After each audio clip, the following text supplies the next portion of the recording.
네, 오태훈의 시사본부 듣고 계신 지금 시각 1시 31분 지나고 있습니다. 주말 동안의 이슈를 정리하고 이번 주 가장 눈여겨볼 소식들 살펴보는 시간입니다. 시사 구말리 출발하겠습니다.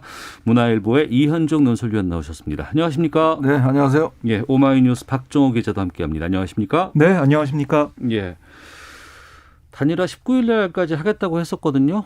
예, 근데 네. 그날은 넘겼습니다. 그리고 오늘부터 우여곡절 끝에 오세훈, 안철수, 오세훈 두 후보의 단일화 협상 타결이 돼서 여론조사 지금 시작하고 있는 상황입니다. 어떻게 보셨어요, 이현정 논설위원께서는? 참 저는 이 정치에 대한 참 이게 제가 정치권을 오랫동안 봐왔지만 네. 참 이 국민들과의 약속 또 더군다나 또 양 후보와의 어떤 수차례 걸친 기자회견 네. 다 양보했다고 그래요. 돌아가면 또 아니에요. 이게 정말 뭐 국민들을 뭐 속이는 것도 아니고 예. 보통 이런 단일화 같은 경우는 진짜 양측이 들어가서 합의해서 네. 사인해서 이렇게 발표하는 게 상례지 않습니까? 예의고. 근데 지금 협상 중간중간에 뭐 나는 양보했다라고 이야기해서 가보니 또 양보하는 것도 없고. 벌써 그러네요. 예. 두 차례나 벌써 그런 사태가 벌어졌고 나중에 보니까 서로 주장하는 걸 또 반대로 지금 주장을 합니다. 서로 다 양보하기 위한 싸움을 하는 것 같은 그러니까 느낌이었어요. 결국 내가 양보했다는 걸 보이기 위해서 나중에는 보니까 오세훈 후보가 100% 주장하고 안철수 후보가 이제 10% 유선전화 주장하고 네. 서로 정반대로 바뀌어버렸어요. 어쨌거나 국민적인 압박이 워낙 심하니까 양 후보 진영도 이제 합의를 하긴 했지만 저는요 정말 다시는 이런 일이 좀 있었으면 안 되겠습니다. 이게 왜냐하면 우리나라에 언제부턴가 이게 지금 여론조사를 통한 단일화가 이제 이루어져 왔고 네. 그게 당연한 것처럼 이루어져 왔는데요. 아시겠지만 여론조사는 정말 참고조사의 따름입니다. 그렇죠. 네, 엄밀히 따지면 그렇습니다. 그렇습니다. 이게 지금 여론조사라는 게 뭐 몇천 명의 표본으로 해서 지금 뭐 0.1%라도 많이 나오는 사람이 지금 단일 후보가 된다는 거 아니겠어요? 근데 이게 2천만 서울 시민의 수장이 되는 거예요. 네. 더 나아가면 나중에는 정말 대통령이 되는 것도 이런 식으로 결정이 된다고 하면 과연 세계에서 우리나라의 이 민주화의 수준을 어떻게 볼까라는 여론조사로 결정하는 나라가 과연 지금 들어보셨습니까? 그런 나라 저는 거의 들어보질 못했거든요. 네. 그러니까 이게 정말 국민들의 민의를 정확히 반영하는 게 아니라 정말 양쪽의 어떤 서로의 이익을 위해서 단일화하는 과정에서 여론조사라는 방식을 통해서 한다는 게 저는 이게 정말 적절하지 않다라는 생각이 들고 어쨌거나 지금 뭐 이번에는 이제 하겠지만 지금 뭐 나중에 되면 한번 보십시오. 이게 지금 정말 거의 1% 오차범위 우리가 플러스 마이너스 뭐 2.5 플러스 마이너스 3.5 이렇게 이야기를 하잖아요. 그러니까 그 오차범위 안에 있는 거는 그러니까 어떤 면에서 보면 누가 우월하는 이야기 하지도 않아요. 가만히 있어 봐요. 그러면 정말 그거 궁금한데 여론조사 결과로 조금이라도 이긴 사람이 단일 후보가 되는 거잖아요. 네. 근데 여론조사에는 그 표본 오차라는 게 있습니다. 그렇죠. 그거는 그 안에 들어가 버리면 유의미하지 않다는 뜻이거든요. 그때는 어떻게 되는 겁니까? 그러니까 그거를 누구라도 네. 앞서는 사람이 되기로 합의를 한 거예요. 아, 그래요? 이 오차 보면 아무 받아들이고 한 겁니다. 네. 박정 기자 어떻게 된 거예요 지금? 뭐 제가 볼 때는 이게 처음에는 아름다운 단일화 하겠다라고 해서 뭐 호프 그렇죠. 미팅도 하고 그랬잖아요. 맞습니다. 근데 결국에는 그 호프 미팅은 했지만은 그 안에는 호프가 없는 희망이 없는 그런 상황까지 왔다는 생각이 드는데 그러니까 19일까지 단일화 해야지 그 시너지가 나고 하는 건데 그게 아니고 계속 봐왔던 건 뭡니까? 안철수 후보와 김종인 위원장의 갈등 또 그 사이에서 오세훈 후보가 안철수 후보를 향해서 야권 분열 후보다. 분열을 계속 해왔다. 이런 식으로 맹 비난하는 그런 모습들을 보면서 정말 이게 여론조사가 좀 이기는 걸로 나오니까 서로 뭐 여기서 단일 후보가 되면 서울시장이 되는 것처럼 이게 좀 오만한 모습을 보인 게 아니냐 이런 지적 민주당 내에서도 그렇고 일부 시민들한테 나오고 있거든요. 네. 결국에는 이 단일화 효과는 빛을 발했고 뭐 오늘 내일 진행해서 하긴 하겠지만 구체적인 룰이 어떻게 돼요? 이게 룰을 보면 아까 방금 말씀하신 것처럼 먼저 여론조사 방법에 대해서는 이게 무선 100%가 됐습니다. 무선 100%요? 그렇습니다. 원래 국민의힘 쪽에서는 유선을 10% 이상 넣어야 된다라고 얘기했거든요. 어떻게 보면 오세훈 후보가 양보한 셈이 됐고요. 또 하나는 안철수 후보 쪽에서는 가상 대결하는 경쟁력 조사를 우선했습니다. 그러니까 박영선 후보가 나왔을 때 오세훈 후보와의 붙여봤을 때의 결과 또 안철수 후보 붙여봤을 때 결과 가상 대결을 통한 경쟁력을 조사하자라고 했는데 오세훈 후보 쪽에서는 적합도 얘기를 했거든요. 아무래도 큰 당이니까 서울시장에 누가 적합하니까 물어봤을 때 하는 건데 여기서는 이제 반반씩 하기로 했어요. 가상 대결 경쟁력이 아니라 그냥 경쟁력을 물어보는 조사와 적합도를 물어보는 조사. 그래서 합친다? 그렇습니다. 그래서 총 3,200명 중에 1,600명씩 네. 1,600명은 적합도, 1,600명은 경쟁력을 물어보는데 그걸 또 여론조사 2개 기관으로 나눴어요. 그래서 그렇게 조사를 하는 과정 되겠고요. 뭐 누가 유리하다 불리하다 할 것 없이 말씀하셨지만 이게 거의 붙어 있거든요. 제가 볼 때는 표본 오차 그 범위 안에서 결정될 것 같아요. 과연 이런 조사 결과가 양쪽 지지자들이 볼 때 물론 정확한 수치는 공개가 안 되겠지만 결과가 나왔을 때 양쪽 지지자들이 그 마음 기쁘게 받아들이겠냐. 그러니까 여론조사가 어떻게 결과가 나오든 저는 이미 글쎄요. 100% 효과를 발휘하기에는 어려워졌다는 생각이 듭니다. 네. 오늘 22일, 23일 양일간 여론조사를 하고 24일, 늦어도 24일까지는 이제 단일 후보를 발표한다는 건데 그럼 이제는 단일화 되는 겁니까? 아니면 또 다른 변수가 또 있습니까? 남아있는 게 있을까요? 뭐 정치란 게 생물이니까 어떻게 될지 모르겠지만 예. 현재로 봐서는 뭐 일단 결과가 나오면 수용할 수밖에 없을 겁니다. 뭐 지금 뭐 서로 간에 이제 지금 치열한 신경전들이 오늘부터 벌써 시작되더라고요. 네. 서로 자기 쪽에 유리한 걸로 하기 위해서. 특히 또 지금 방송 3사가 한 여론조사를 보면 정말 아주 거의 붙어 있는 상황이거든요. 예. 그러니까 조금이라도 이제 앞서는 후보가 되게 돼 있기 때문에 이제 지금 양측의 신경전이 지금 문제가 이제 심각한데 물론 문제는 뭐 국민들이 약속을 했기 때문에 이제 하지만 그러나 더 큰 문제는 사실은 이게 누구로 단일화 되더라도 그러면 이렇게 감정의 앙금이 있는 상황에서 상대 후보에 대한 지원을 제대로 할 수 있을까라는 데 대한 이제 의문이 솔직히 있죠. 예를 들어서 오세훈 후보가 된다라고 했을 때 안철수 후보가 뭐 선대본부장 하면서 과연 선거 지원을 할 수 있을까? 또 지금 안철수 후보가 된다고 했을 때 오세훈 국민의힘이 지원해 줄 수 있을까? 국민의힘 같은 경우는 일단 당이 달라요. 그렇죠. 당이 다르기 때문에 사실 선거운동 지원 자체가 굉장히 한정적입니다. 이제 그러면 국민의힘 조직이 과연 그러면 안철수 후보 쪽으로 와서 도울 수 있겠느냐. 이제 그러면 선거전에 본격적으로 들어가면 조직력을 갖춘 민주당과 어떻게 할 것이냐에 대한 이제 여러 가지 문제가 있지 않겠습니까? 예. 그러니까 그런 걸 보면 어쨌거나 지금 단일화는 뭐 이루어지는 것이 거의 뭐 이제 90% 선으로 넘었다고 보지만 그러나 이후에 어떤 선거 과정에서 양측의 어떤 감정의 다툼을 어떻게 화학적으로 좀 결합하느냐 이게 지금 남아있는 과제라고 저는 봅니다. 화학적인 결합. 네. 어떻게 전망하세요? 저도 쉽지 않아 보여요. 이 자체가 쉽지 않아 보이기 때문에 누가 후보가 되든 100%의 전력을 발휘하기는 어렵다 볼 수가 있고요. 민주당에서도 지금 여러 가지 시나리오별 대응을 준비하고 있는데요. 19일을 넘어서는 여론조사 이 과정에서 후보가 나온다는 그 얘기를 듣고 저거는 그 야권의 좀 패착이다 이런 얘기를 하더라고요. 이게 정말 스무스하게 부드럽게 됐다면 더 위협적이었을 텐데 그런 게 아니라서 야권에서 시너지를 못 내는 상황이다라고 생각을 하고 있고요. 그러니까 이게 앞으로 좀 어떻게 할지는 모르겠지만 두 후보가 얘기한 대로 원팀이 돼서 할지는 모르겠지만 그런 게 쉽지 않아 보이고 오늘도 보면 오세훈 후보가 안철수 후보를 향해서 신기루 같은 후보다라고 얘기를 했거든요. 그러니까 뭐 야권 연대든 뭐 정권 교체든 그 안 대표가 얘기하는 거, 안철수 후보가 얘기하는 건 믿을 수 없다. 이런 얘기를 하고 있는 거고 또 안철수 후보는 오세훈 후보를 향해서 내곡동 땅 투기 의혹에 대해서 뭔가 이 증언이나 이런 게 나오면 사퇴한다고 했잖아요. 그랬죠. 예, 맞습니다. 만에 하나 정말 그런 게 나오면 어떻게 하겠느냐. 야권 후보가 사퇴한 상황에서 민주당 박영선 후보가 되는 거다. 이걸 어떻게 두고 볼 수 있냐. 이런 취지의 또 주장도 했어요. 오늘 기자회견에서. 예. 그러니까 서로 이렇게 약점을 파고들고 있는 상황에서 과연 지지자들이 화학적인 결합을 해낼 수 있겠느냐. 좀 회의적입니다. 예. 6495님은 두 후보 모두 물러설 수 없는 선거인데 그래도 단일화 한다고 약속을 했으니까 어떻게든 합의를 하는 것 이걸 긍정적으로 평가를 합니다. 1986님은 이런 단일화는 소신도 책임감도 없이 그저 당장의 눈앞에 이익만 쫓는 것 같아서 안타깝습니다라는 의견도 주셨습니다.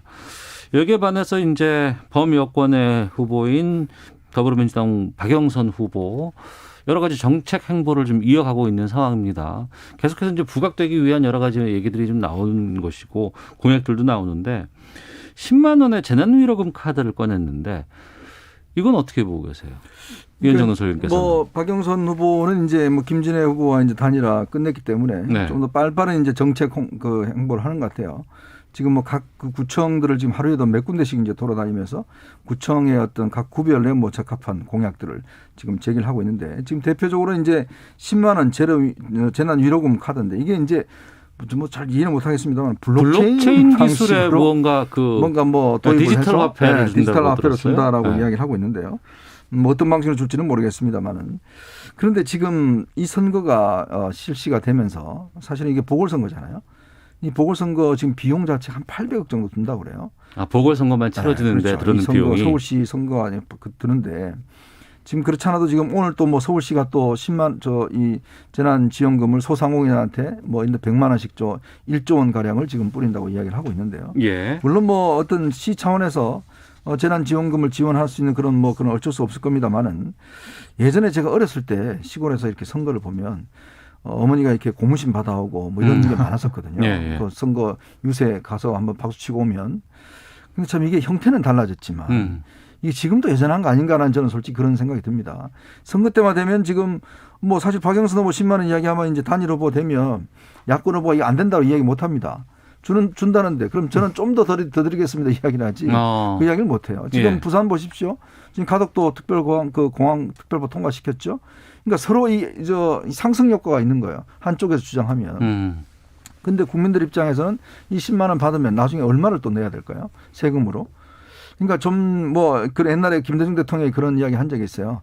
받는 거 다 받으십시오. 그러지만 찍을 때는 정신 똑바로 차리고 찍으십시오. 이런 얘기 한 바가 있는데 글쎄 뭐 선거 운동을 하기 위해서 이제 여러 가지 뭐 공약들을 제시하는 거는 뭐 이해합니다만은 이렇게 과연 이게 지금 다 주면 한 1조가 넘는다고 그러거든요. 네. 과연 서울시 재정이 이렇게 감당해낼 수 있을까? 저는 걱정입니다. 네.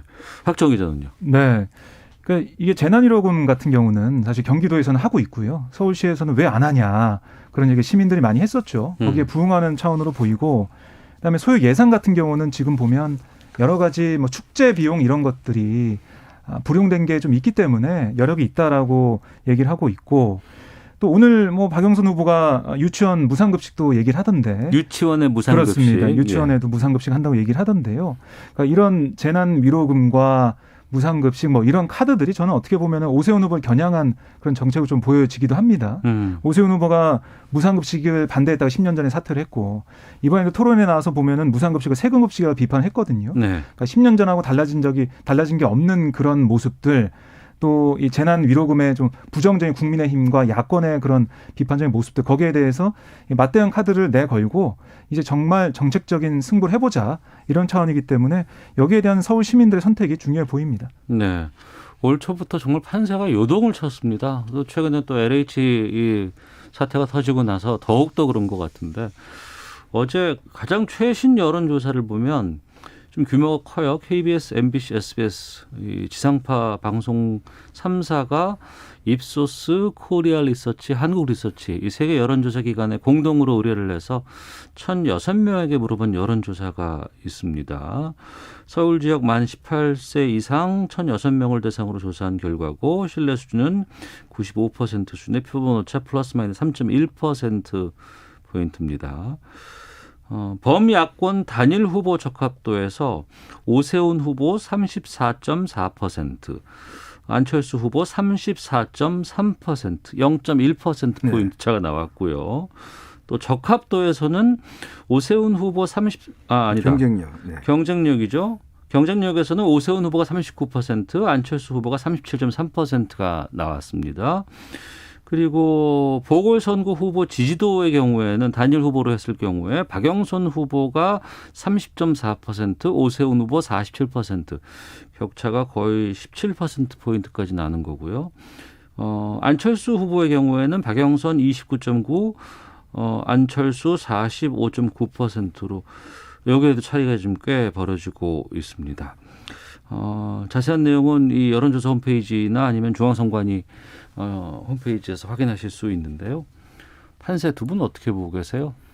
지금 보십시오. 이제 좀 전에 앵커께서 이제 읽어주셨지만 이 적합도는 0.1% 차이예요. 네. 그러니까 지금 여기에 보니까 플러스 마이너스 3.1%잖아요. 그러니까 지금 이게 두 개를 합쳐서 네. 이제 지금 그걸 하겠다는 거거든요. 이거 두 개 여론조사 기관에서 이게 결과로 나왔으면 오차 범위 안에 있는 거예요. 그렇죠. 예. 오차 범위 안에 있고 이렇게 결과가 그대로 나온다면 이제 오세훈 후보가 이기는 거예요. 네. 이제 그런 상황인데 정말 양쪽에 지금 각주전이 굉장히 치열하거든요. 그러니까 이번에는 이제 두 개 여론조사에서 1,600명을 똑같이 조사해서 808명씩 해서 결과가 나와서 합해서 이제 지금 발표를 하는 거 아니겠습니까? 이제 그렇기 때문에 정말 이거를 참 어느 쪽이 우월하다. 그러니까 조금의 지금 오늘 보니까 신경전이 아까 저 박정호 기자도 이야기했지만 양쪽에서 굉장히 험한 이야기까지 나오고 있는 게 그만큼 이 여론조사가 영향을 좀 많이 미쳤다는 생각이 들고요. 네. 그리고 지금 여야의 지금 뭐 후보 대결 같은 경우는 확실히 좀 지금 민주당이 약세긴 약세인 것 같아요. 그렇지만 예전에 오세훈 시장이 당선될 때 그때 한명숙 후보가 그 총리하고 붙었던 적이 있었습니다. 그때 여론조사랑은 상당히 다른 결과가 나왔어요. 났는데 0.6%로 결론이 났거든요. 정세균 총리도 그러지 않았습니까? 그렇죠. 정세균 예. 총리도 종로에서는 네. 뒤집어졌어요, 사실은. 그렇기 때문에 이게 얼마나 좀 여론조사가 우리가 정확하냐 이거보다는 사실은 보궐선거고 또 당일날 투표율이 얼마나 될 것이냐 그다음에 이제 동원력이 얼마나 될 것이냐 등등에 따라서 저는 상당히 좁혀지리라 봅니다. 그렇지만 지금 현재로서는 이제 박영선 후보가 좀 뒤처지긴 하지만 이제 본격 선거운동에 들어가면 또 TV 토론도 하고 그렇죠. 여러 가지 또 네거티브 공방 있고 하면 예. 저는 여전히 변수는 여전히 남아있다는 생각이 들어요. 박정호 기자는요. 그러니까 지금 보면 이게 사실 수치로만 보면은 많이 떨어져 있는 것 같은데 민주당 쪽 얘기를 들어보면 이게 바닥은 쳤다라고 얘기를 하더라고요. 그런 얘기가 좀 들리고 있습니다. 예. 그러니까 야권에서 계속 이렇게 지지후보 싸우다 보니까 관심이 쏠렸는데 이게 정리가 된다면 1대1 싸움이 되면 달라질 것이다. 특히 오세훈, 박영선, 안철수, 박영선 이렇게 붙고 있는데 오세훈 후보가 됐을 때 안철수 후보를 지지했던 사람들이 정말 다 오세훈 후보 지지할 것이냐? 그건 또 아니거든요. 네. 마찬가지 안철수 후보가 됐을 때 오세훈 후보 지지했던 이른바 보수 그 표들이 또 다른 데로 갈 수도 있어요. 네. 그런 면에서 볼 때 특히 각 후보가 가지고 있는 약점이 있습니다. 오세훈 후보는 지금 내곡동 땅 의혹이 어떻게 번질지 모르기 때문에 이거 봐야 되고요. 안철수 후보도 뭐 토론에 약점이 있다 뭐 이런 얘기도 하고 있고 그동안 보여준 새 정치가 없지 않냐 뭐 이런 것들로 인해서 1대1 대결로 가게 되면 분명히 약점이 부각된 상황이라는 거죠. 그래서 지금 뭐 1위 1비할 때는 아니고 각 후보가 가지고 있는 특히 박영선 후보 쪽에서는 정책적인 그런 면들과 또 조직력 말씀하셨지만 지금 서울시 구청장 25명 중에 24명이 민주당 소속이고요.